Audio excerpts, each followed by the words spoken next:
सानाम को जिसु मारांग निया दो इᱧᱟᱹᱜ पहल वीडियो कना और इन वीडियो এই কারণ তিন বেনা कना विशेष करे नहा जुग रे अब कोड़ा हपन से बाबा जना को चल है कना जहां दो लुतुर रे हड़वा जहां दो बाइबल लेकाते गुलाम रे चिन्ह कना ओना दा अब नेलाय कना उदुक चला पुथी 21 अध्याय 1 खन 6 जुदी बन पढ़ा ओंडे नोंका मेना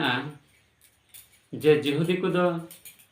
जहां की गुलाम मेनते को किरिंग को खान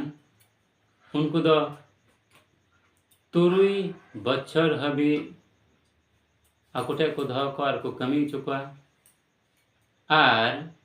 या बछर रे उनको दो आड़ा या बछर रे उनको दो ईश्वर नियम लेकाते उनको दो आड़ा का को जरूर कना अदो जहां गुलाम जुदी 3 बछर पर हो उनी किसर ठेन तहन सनाय खान अरे मनकन बा इन दो आमिन दुलड़े मिया आराम ठेन गिन तहना ताले उनी दो जायजु गुलाम रे चिन्ह मेन कते उनी किसर दो उनी ईश्वर मंदिर समारे इदिया और अंडे सुलगते आया लुतुरे पटी उचुईते और उना दो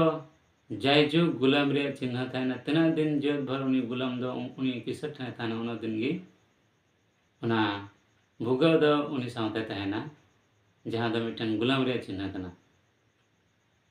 अदो अब ईसाई बुहा जहां दो जिसु को अंगोच कादी यीशु ख्रिस्ट मेन कदा जोहना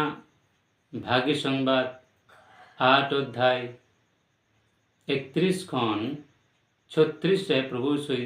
जिहुदी को मिताव कना जहां इन्या कथा रे जामाड़ा करे तहान उनी दो सरिया ते बड़ाया और सरिया ते दो उनी सधीनिया और नुंका लेकाते उनको जिहुदी को लई केदा आले दो अब्राहम ने बस कन ले आले दो कोटन हो बाले गुलाम दो बाले खटाव कना हम दो चिका दम लेदा आले आपे दो पे सदिनो मेनते मेनखान प्रभु सुदोय ले कान थे कना जे कई कान मी के मी हर दो कई रेन गुलाम कनाय और गुलाम खन एकमात्र सदीन रिया उना कई रिया गुलाम खन एकमात्र सदीन का बना जिसु ख्रिस्ट आया गुजु तय सदीन का बना और उना सदीन हुई लगी है सदीन का बना उना दो गलाती कोटन चिट्ठी 5 अध्याय 1 पद रे बन नेल दाड़े जे ख्रिस्ट सदीन के पेखान आपे दो सदीन हुई लगी सदीन के पिया उनाते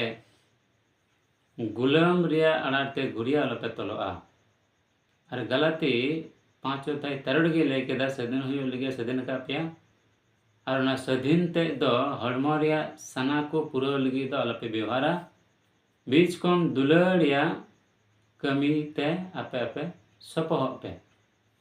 अदो निया कथा ते बन बड़ाय कना जे ईश्वर दा अबो गुलाम कने सदीन का बना और सदीन हुई लगे सदीन का बना उना खातिर ते अब जहां लुतुरे बन हरे कना दो ईश्वर मेंजन कते दो बांग कना उना दो धरती रे चल कना जहां दो शैतान तलन कान कई रे गुलाम कना खातिर ते अब यीशु ख्रिस्ट ने आर बन कना जेमन उना कोन सार कान बन थान और सदीन हुई कते अब दो जेमन ईश्वर हुकुम बता गिदरे बन होई दड़े जहां दो यीशु ख्रिस्ट खुशिया चेदा जे यीशु ख्रिस्ट दो मेन कदा इᱧ दुलड़ के पेलका इᱧ दुलड़ के पेलका आपे आपे दो पुलड़ पे और रिजरन खम हड़मो रे सना खन सारड़ गे मेनका बना खातिर ते आशा कने निया भागी संवाद से निया संवाद होते अब दो मन बन उचुड़ तबना और उना खन बन लुतुरे हरो खन बन सारा यीशु मारान